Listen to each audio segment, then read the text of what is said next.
Viernes 10 de abril del 2020, amigos, es un gusto estar con ustedes aquí en la emisión estelar del Convencio TV. Es un privilegio trabajar para ustedes en este viernes de Semana Santa. Aquí iniciamos. En cadena nacional, el primer mandatario Lenín Moreno anunció nuevas medidas económicas ante la emergencia sanitaria. Aquí se contempla la creación de un fondo que no será administrado por el gobierno y que deberá recibir aportes económicos y de empresas, además de los ciudadanos. El presidente de la República, Lenín Moreno, anunció nuevas medidas económicas de carácter social. Inició su discurso asegurando que el país enfrenta 3 graves emergencias: la sanitaria, económica y social, y que en base a eso se está desarrollando un plan, pero necesita el apoyo de todos. Parte de nuestra estrategia, por supuesto, es renegociar la deuda externa que otros nos dejaron. Dentro de este plan se prevé la creación de una cuenta de asistencia humanitaria que no será administrada por funcionarios públicos y cuyos ingresos se destinen para garantizar salud, alimentación y empleo. Esta cuenta tendrá 2 fuentes de ingresos, aseguró. Las empresas grandes, es decir, aquellas que ganaron más de $1 millón, aportarán con el 5% de esa utilidad en 3 pagos mensuales. Segunda fuente es de los ciudadanos para los ciudadanos. Durante 9 meses, quienes tenemos un ingreso mensual, haremos una contribución progresiva sobre la base de nuestros ingresos. Obviamente, no pagarán esta contribución quienes ganen menos de $500 mensuales. Así, los que menos ganan, menos pagan, y los que más ganan, más pagan. Por ejemplo, quienes ganen $500 mensuales, pagarán $2 mensuales, porque todos tenemos que contribuir. Y quienes ganan $50.000 mensuales, pagarán $4.400. El primer mandatario menciona que con ese dinero se ampliará el bono de protección familiar, pero además hizo propuestas al legislativo para reformatorias urgentes. Nadie podrá ser desalojado por retrasarse en sus pagos de arriendo. Mientras dure la emergencia y hasta 60 días después, sugerimos por eso que arrendadores y arrendatarios se pongan de acuerdo en el monto de arriendo y su forma de pago. 2. El IES ampliará su cobertura, la cobertura de salud, a quienes se queden sin empleo. La ampliará por 90 días más, es decir, el total de la cobertura será de 120 días. 3. El seguro de desempleo se cobrará en 7 días. También se contempla destinar ayudas económicas a padres y madres de familia de escasos recursos económicos para cubrir los porcentajes de las pensiones educativas, así como la entrega de créditos con periodo de gracia y sin garantías para el alivio inmediato de la liquidez de las empresas, aseguró. Informó Marilyn Jaramillo. Por nuestras familias. Representantes del sector empresarial del país rechazan las medidas económicas anunciadas por el presidente de la República. Ellos aseguran que muchas empresas tienen un serio problema de liquidez y no podrían ajustarse a las disposiciones del Ejecutivo. Que no era la forma ni tampoco el momento, que se debió fortalecer el sector industrial y las pequeñas y medianas empresas ante la situación que enfrenta el país por el COVID-19. Así el presidente de la Cámara de Comercio de Guayaquil, Pablo Arosemena, reaccionó ante las nuevas medidas dispuestas por el gobierno. Lo que la economía necesita para salir adelante es liquidez. Y el gobierno, en vez de meter plata, o al menos no quitarnos plata, lo que está haciendo es precisamente eso, tratando de meterle la mano al bolsillo del sector privado, y pensamos que eso va en un sentido contrario a lo que hoy la economía necesita. Para el presidente del Comité Empresarial ecuatoriano, Patricio Alarcón, asegura que el 70% de las empresas del país están sin producir y que sostener una cuenta nacional de asistencia humanitaria con dinero de negocios que ganen más de $1 millón y de las personas que tienen ingresos de más de $500 al mes aumenta la preocupación. El país está en una situación complicada. La mayoría de empresas no dan más, señor. Por último, que esas tasas se las cobren a las empresas que pudieron operar durante la crisis o que ganaron plata durante la crisis. Pero el 70% del sector productivo, señor, está paralizado. Usted no puede cobrar tasas o contribuciones a las empresas que no están generando ingresos. Mientras que el analista económico Alberto Acosta Borneo hace algunas propuestas que cree que se pudieron aplicar y no las que ya están por ejecutar de parte del régimen. Este era el momento para temporalmente reducir impuestos del sector productivo a los ciudadanos, que darles un periodo de gracia para poder pagar sus impuestos. No era el momento para sacarles más liquidez, porque a diferencia de lo que sucedió en el terremoto, en este momento no estamos generando los ingresos, ni las empresas ni los ciudadanos, y querer sacarles dinero que ya no tienen, simplemente es complicar aún más la situación. Tanto los dos representantes del sector productivo y el experto en economía esperan que haya cambio en los próximos días en cuanto a lo anunciado por el gobierno y coinciden que la intención de ayudar a personas que más lo necesitan es entendible y señalan que el método que van a aplicar no es el correcto. Lo que el gobierno vendría a hacer con esta suerte de nuevos impuestos o contribuciones es hacer los agujeros más grandes y hacerle más agujeros al sector productivo. Y esperamos que el gobierno pueda rectificar. Lo que se necesitaba era tratar de empujar la actividad económica, que las cosas no se contraigan de manera excesiva. Le van a quitar plata a la empresa que tiene que generar fuentes de trabajo para, en teoría, ayudar al más pobre. Lo que van a hacer es empobrecer más a toda la sociedad. Informó Charlie Pisa. Analistas califican las nuevas medidas económicas como atinadas con la situación financiera que vive el país tras la emergencia sanitaria, aunque creen que todavía se deben topar temas de fondo. Dentro de las propuestas del Ejecutivo está el crear una cuenta nacional de asistencia humanitaria, la cual tendrá dos fuentes de ingresos. La primera, los aportes del 5% de la utilidad de las compañías que ganen más de $1 millón, y la segunda, la contribución progresiva sobre la base de los ingresos de trabajadores que ganen sobre los $500. Todo esto tiene que ver con el hecho de que durante los últimos 10 años no acumulamos ahorros, porque si tuviéramos ahorros podríamos girar de nuestra cuenta de ahorros que no la tenemos, y si no nos hubiéramos endeudado tanto en los últimos 10 años, también podríamos decir, como no estamos muy endeudados, entonces ahora podemos endeudarnos. Si bien la primera parte de las medidas es necesaria para empresas con problemas económicos producto de la pandemia para que no quiebren y despidan a sus empleados, la segunda fuente de ingresos tiene como objetivo cubrir con el bono de protección familiar a un número mayor de ciudadanos de escasos recursos.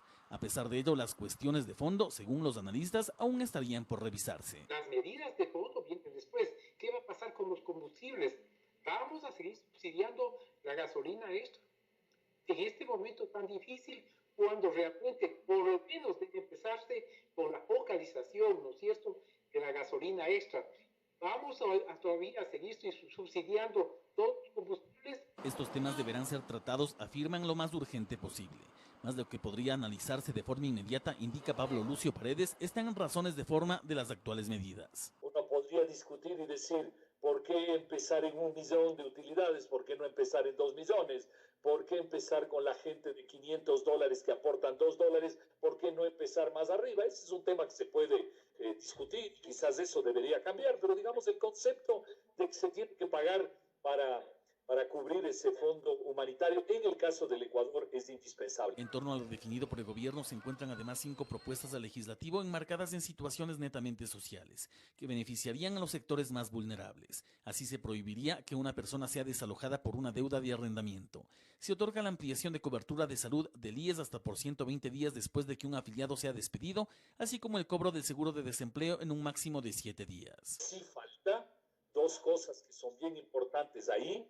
La primera es una reforma laboral importante. Y la segunda cosa que yo creo es que debería haber una contribución especial de los empleados públicos por una razón muy sencilla. Los empleados públicos, ya lo ha dicho el gobierno, quieren una estabilidad que no existe en el sector privado. Todos los días vemos en el sector privado personas que pierden su empleo. La estrategia para frenar en algo la dura crisis económica, esto según las declaraciones del gobierno central, se focaliza en la solidaridad de cada uno de los ecuatorianos, esto en virtud de salir adelante como país. Informó Javier Rosero.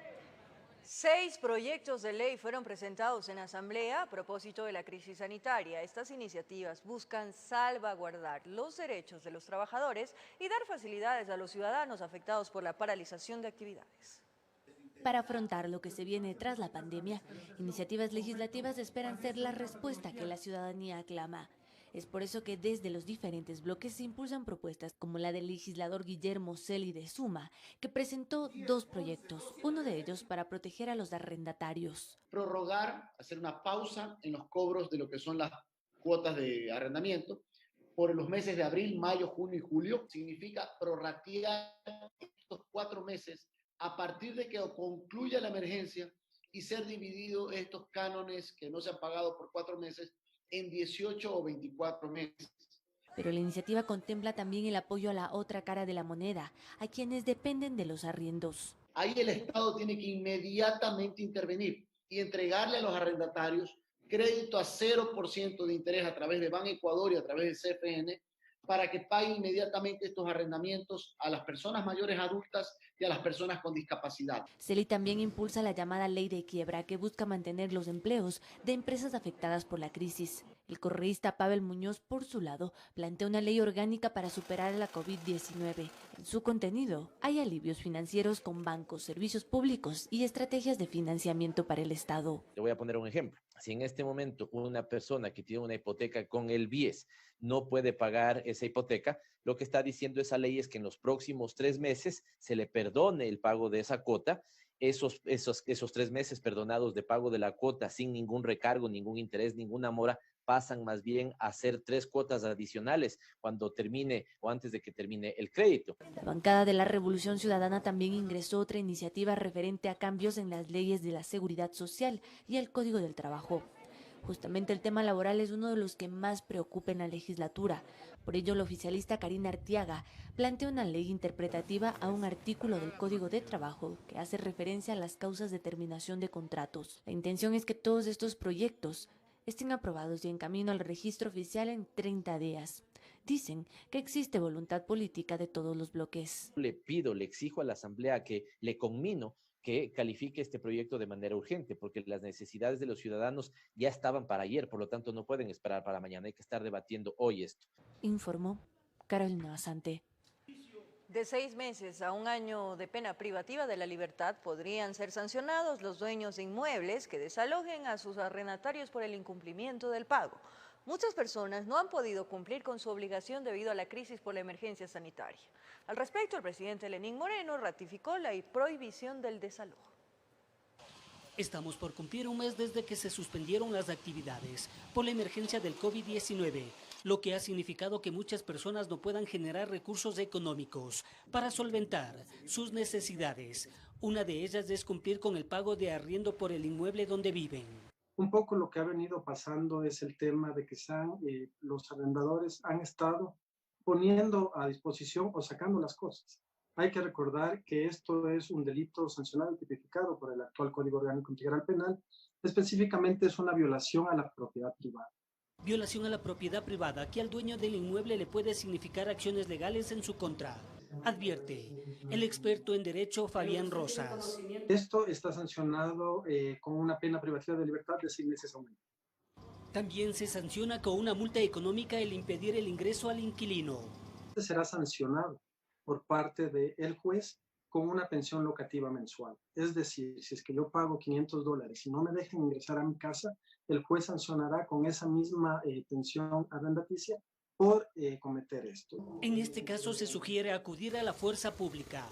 Lo que se debe hacer es llamar inmediatamente a la policía porque constituye un delito flagrante, para posteriormente presentar la denuncia correspondiente. Recordemos que de acuerdo a la resolución del Consejo de la Judicatura, todas las funciones dentro de las dependencias judiciales están suspendidas, a excepción de las que tienen que ver con delitos flagrantes. Por lo tanto, deberían esperar que una vez que culmine el estado de emergencia para proceder a presentar una demanda en el juzgado correspondiente. Tanto el arrendatario como el arrendador tienen derechos, pero en tiempo de emergencia se debería ceder espacio. Nadie podrá ser desalojado por retrasarse en sus pagos de arriendo. Mientras dure la emergencia y hasta 60 días después, sugerimos por eso que arrendadores y arrendatarios se pongan de acuerdo en el monto de arriendo y su forma de pago. Informó Héctor Romero. Las entidades públicas solicitan al Ministerio de Finanzas la cancelación de sus salarios. Entre los impagos estarían los funcionarios de la Contraloría, Consejo de la Judicatura, Asamblea Nacional y Ministerio de Educación. Aunque la respuesta del Ministerio de Finanzas ya ha sido expresada al señalar que los pagos de los funcionarios públicos se los irá haciendo de forma progresiva durante la próxima semana, solo hasta el pasado 9 de mayo la Contraloría General del Estado, mediante su titular Pablo Celi, exigió se explique el sustento técnico del impago a los empleados de esta dependencia. Similar situación sucede con la Corte Nacional de Justicia, pues la presidenta de la institución, Paulina Aguirre, en oficio remitido el 8 de mayo, pide al presidente de la Judicatura, María del Carmen Maldonado, el pago de los funcionarios judiciales, administrativos como jurisdiccionales. Argumenta que la justicia sigue trabajando a través de turnos, sobre todo en flagrancia. En respuesta, la Judicatura manifestó mediante un comunicado que se ha dispuesto a la Dirección General de la institución realice las gestiones necesarias ante Finanzas para que se concrete el pago de las remuneraciones de los servidores de la función judicial por el mes de marzo. Se conoce que en su mayoría las dependencias del Ejecutivo tampoco han sido pagadas. De igual forma, la función de transparencia y control social. El primer poder del Estado, es decir, la Asamblea Nacional, vive también este problema. Informó Javier Rosero. Momento de nuestra primera pausa aquí en la emisión estelar. Gracias por seguir en nuestra sintonía. Ecuador registra este 10 de abril 7.161 casos confirmados por COVID-19, 297 personas fallecidas y 368 casos con alta hospitalaria. Así lo informó la ministra de Gobierno, María Paula Romo. Ecuador amanece este 10 de abril con nuevas cifras. La ministra de Gobierno, María Paula Romo, dio el informe desde el Palacio de Carondelet. Explicó que una vez que empezaron a utilizar las pruebas rápidas, el número de casos confirmados por COVID-19 se ubicó por encima del 40%. 7.161 casos confirmados. Como ustedes ven, hay un incremento por encima del 40%. Es un incremento muy similar al que se da en el caso de aquellos que son descartados. Casos descartados, pasamos a 6.496 casos descartados. 6.102 casos se encuentran estables y en aislamiento domiciliario. 223 están estables pero hospitalizados y 171 casos están hospitalizados con pronóstico reservado. A esto se suma el número de fallecidos, que asciende a 297. Pero mientras más pruebas tengamos, estamos respondiendo de mejor manera, conocemos mejor lo que está pasando y se tomarán mejores decisiones también. Pichincha es la segunda provincia con más contagios, con 579 casos. La ministra de Gobierno informó cuáles son las casas de salud que atienden a pacientes por COVID-19 y reiteró que las unidades del sistema público y privado no pueden negar la atención. En el caso del Ministerio de Salud Pública, el Hospital Eugenio Espejo, el Hospital Pablo Arturo Suárez, el Hospital de Calderón, el Hospital Vaca Ortiz y el Hospital General Enrique Garcés. En el caso del IES, Hospital de Especialidades Carlos Andrade Marín y el Hospital Quito Sur. Sobre cómo se aplicarán las 200.000 pruebas que llegaron al país para el diagnóstico de COVID, la ministra detalló. Tanto el personal de salud como policías y militares van a tener la prioridad que se necesita, están en primera línea en la emergencia para estas pruebas. Además, recalcó que desde la próxima semana empezará a funcionar el mecanismo del semáforo para evaluar la situación de las provincias. Informó Priscila Cadena. Pichincha es la segunda provincia del país con más casos positivos de coronavirus. Cotocollao, Iñaquito y Calderón son las parroquias que concentran la mayor cantidad de pacientes con COVID-19. Pichincha continúa siendo la segunda provincia con más casos confirmados de coronavirus, 579 pacientes positivos y más de 20 víctimas mortales. 25 fallecidos, 3 casos en Pedro Vicente Maldonado, un caso en Cayambe, 2 casos en Pedro Moncayo, 22 casos en Rumiñahui y 538 en el Distrito Metropolitano de Quito. Y es que es así. Solamente esta provincia concentra el 8.1% de los casos confirmados a escala nacional. Y los sectores con más pacientes positivos son los siguientes: Cotocollao 37 casos, Iñaquito 35, Chillogallo 34, Calderón 29, Conocoto 28, Guamaní 21, Belisario Quevedo 21, Chimbacalle 20, Cumbayá 19 y Quitumbe 18. El obtener datos reales sigue siendo una gran complicación. Primero porque no tenemos como país el número de pruebas necesarias para que podamos tener datos reales.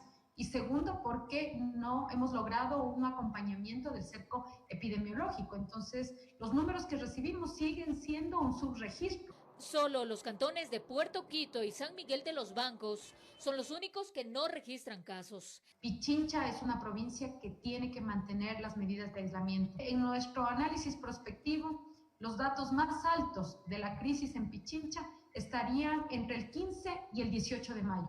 La prefecta también asegura que se destinarán kits alimenticios para las personas que más lo necesiten y solamente en Pichincha se han podido localizar a al menos 7.500 familias en extrema pobreza. Se pide a la ciudadanía respetar la cuarentena y así lograr disminuir los casos de contagio en la capital. Informó Marilyn Jaramillo. En Guayaquil, una clínica de rehabilitación en alianza con un taller de carpintería elaboran ataúdes a bajos costos para personas de escasos recursos. El dinero recaudado es utilizado para regalar canastas con víveres a quienes más lo necesitan. Desde el 20 de marzo hasta la presente fecha, David Minam y Luis Salazar han elaborado más de 40 ataúdes que van desde los $100 en adelante. Los cofres mortuorios son únicamente para personas de bajos recursos económicos que pierden a un familiar en esta época de crisis. Esto es conjuntamente con uno de nuestros pacientes ya rehabilitado, su oficio es la ebanistería. De él nació la idea de elaborar un féretro para una persona que del sector no tenía su familia la capacidad económica para poderle dar cristiana sepultura. ¿Cuántas cajas económicas han vendido? Yo creo que oscilan como unas 40 cajas. El taller está ubicado en la manzana 2125, Villa 28, de la Ciudadela Prosperina, norte de Guayaquil.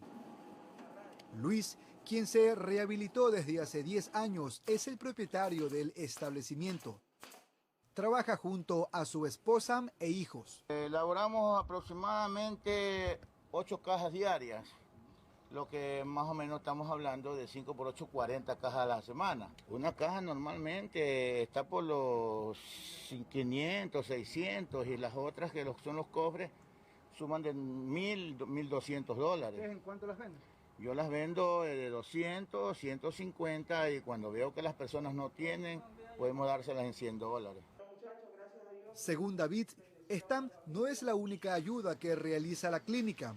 Con el dinero de las ventas de las cajas ofrecen donaciones. Se ha hecho unas fundas de amor o kit de víveres de consumo masivo y se los ha entregado a gente que tiene menos probabilidades que nosotros.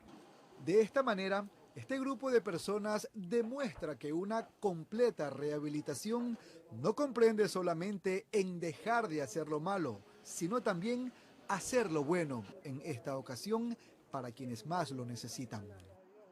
Informó Jorge Salazar. 5 personas con COVID-19 fueron dadas de alta en el Hospital Marco Vinicio Isa de Lago Agrio. Su recuperación fue satisfactoria y dejaron una unidad hospitalaria para continuar un periodo de aislamiento de sus domicilios previo a nuevos exámenes. 5 pacientes con COVID-19 fueron dados de alta en el Hospital Marco Vinicio Isa de Lago Agrio, en Sucumbíos, luego de que se les hiciera la prueba respectiva y superaron el contagio. Gracias a Dios y al conocimiento médico, ahora están en condiciones de alta para estar al lado de su familia, para dar testimonio de lo que ustedes han pasado en esta crisis sanitaria y que Dios los bendiga y sigamos luchando adelante por el bienestar de la provincia. Esta provincia limítrofe con Colombia es la que mayor número de positivos confirmados con coronavirus ha presentado en la Amazonía. Quienes se recuperaron y lograron convalecer favorablemente, venciendo a esta patología que puede ser letal, tuvieron palabras de gratitud para todo el personal de la unidad hospitalaria estatal. A los señores médicos, a los señores enfermeros, al personal de aseo, que todos corren riesgo en esta área, pero dando gracias a Dios estamos saliendo en adelante. Muchísimas gracias. He estado aquí 20 días, ya mejor de salud. Guardarán aún un periodo de aislamiento para que se les tomen nuevas muestras que confirmen de que definitivamente están totalmente sanos y aptos para reiniciar sus actividades de forma normal. Es una experiencia quizás inolvidable para uno, pero Dios es tan poderoso como las manos de los médicos. Gracias a Dios y a todo el personal de aquí del hospital que estuvieron en esta área, me recuperaron. Informó Anabel Belín. La Asamblea Nacional empezará el proceso de juicio político contra la exministra de Salud, Catalina Andramuño. Esto por las supuestas irregularidades durante su gestión al frente de esta cartera de Estado. La Asamblea Nacional no quiere detener su labor fiscalizadora. En una resolución de este jueves 9 de abril, el Pleno decidió dar luz verde al juicio político contra la exministra Catalina Andramuño. Según consta en el documento aprobado por 107 voluntades, el proceso debe iniciar por las evidentes irregularidades realizadas en esta cartera de Estado durante su gestión, así como por el deficiente manejo de la crisis sanitaria que atraviesa el país. aquí tenemos que tener las respuestas y saber por qué la ministra mintió sobre los 2 millones de pruebas. Decirle a los ecuatorianos que a pesar de las difíciles circunstancias que estamos viviendo, no dejaremos de fiscalizar. Catalina Andramuño estuvo a cargo del Ministerio de Salud desde el pasado 25 de junio y fue la encargada de enfrentar el inicio de la crisis sanitaria desatada con la confirmación de la llegada de la enfermedad COVID-19 el pasado 29 de febrero. Menos de un mes después, el 21 de marzo, dejó el cargo alegando que los postulados técnicos y médicos para enfrentar la crisis no encontraron eco en muchas instancias del gobierno. Además, en su carta de renuncia señaló que no se le entregó el presupuesto para enfrentar la pandemia. Enfrentar una emergencia sanitaria sin recursos es complicado, dijo. La Comisión de Fiscalización deberá empezar el proceso organizando un calendario de comparecencias para la presentación de las pruebas de cargo y descargo. Con estos insumos realizará un informe no vinculante al Pleno que recomiende la continuación del juicio o su archivo, informó Carolina Osande. Momento de una nueva pausa. Más adelante, en Quito y Guayaquil, comerciantes informales se enfrentaron a golpes con agentes metropolitanos. Imágenes impresionantes y lamentables. A regresar de la pausa.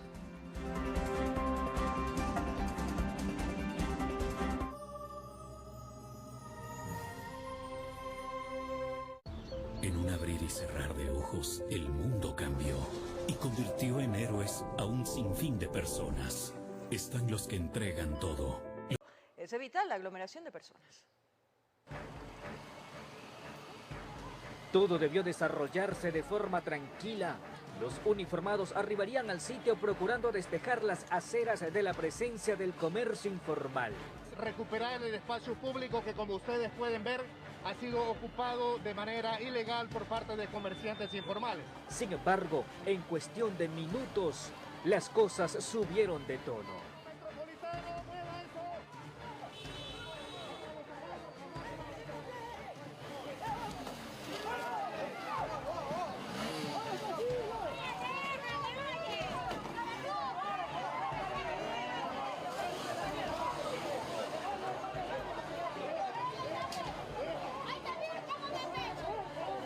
Vienen con todo, quitaron.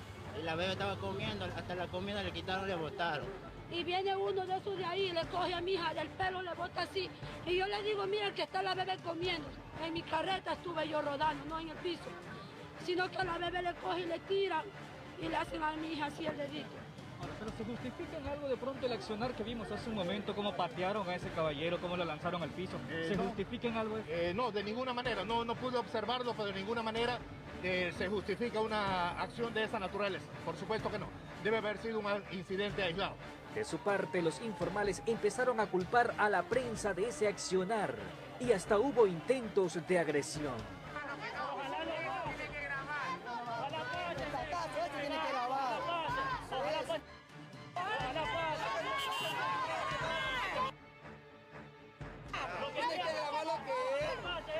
Al final, los comerciantes debieron abandonar las veredas de la ciudad en busca de acatar las disposiciones que solo pretenden evitar los niveles de contagio del COVID-19.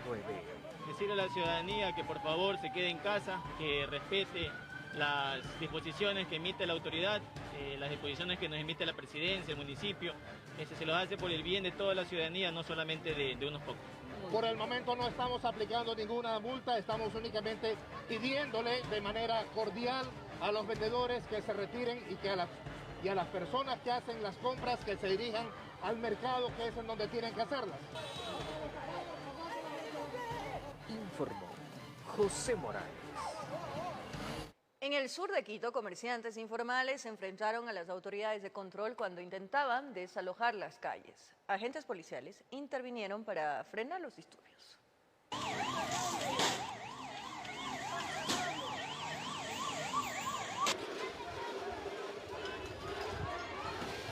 Son escenas que asustan y al mismo tiempo dejan ver la irresponsabilidad de las personas. La policía confirmó que el enfrentamiento fue por la inconformidad de comerciantes ambulantes que estaban prácticamente tomados la avenida ecuatoriana.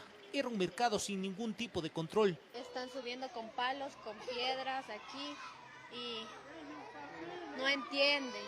Cuando llegaron los agentes municipales de control para tratar de poner orden, todo fue inútil. Intentaron incautar los productos, pero los informales se unieron y se armó la grande, atacaron con lo que encontraron.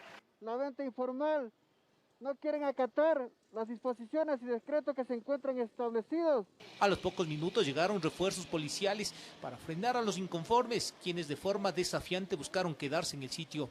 Mencionan encontrarse cansados del constante que se les hace retirar del espacio público. Serían personas que fueron desalojados de otros sitios como San Roque, que buscan apostarse en lugares aledaños, tratando de evadir los controles. Lamentablemente, la venta informal sigue siendo un problema. Horas atrás se enfrentó a autoridades de control. Sucedió en el sector de la Ecuatoriana. Aquí se fueron en contra de las autoridades, incluso de bienes públicos y privados. Con los antecedentes ocurridos horas atrás, la presencia policial se reforzó en el sitio, así también de control municipal. El orden se mantuvo. Por ahora no hubo espacio para las ventas informales. La ciudadanía en sí no acata los decretos ni disposiciones. No toma en serio lo que está pasando en el país. Sigue saliendo en familia, en grupos. Pero paradójicamente el control y orden está en un sitio, pero el ingenio de los comerciantes, si se puede decirlo así, es sorprendente. Se dan modos para ubicarse cuadras más abajo, donde ofertaban productos para la preparación de la fanesca sin ningún tipo de garantía para el consumo humano. En Quito informó Iván Casamen. Tras la nueva medida de circulación, de acuerdo al último dígito de la placa, el flujo vehicular se redujo en un 40%, aseguran las autoridades. Sin embargo, lo que no ha bajado son las aglomeraciones de personas en las zonas comerciales del norte y sur de la capital.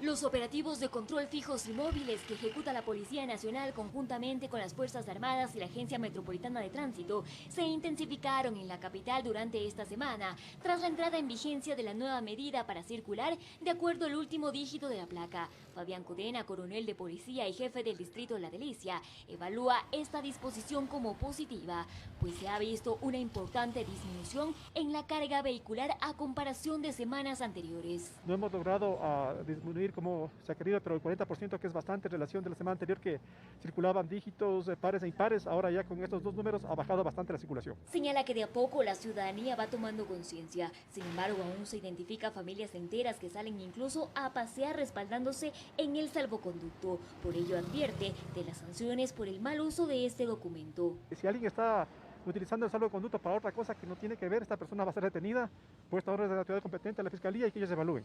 Caso contrario, se retira el vehículo hasta cuando termine la cuarentena. Entonces se pasará en los patios de retención vehicular. Estamos trabajando ya con todos los organismos de ley.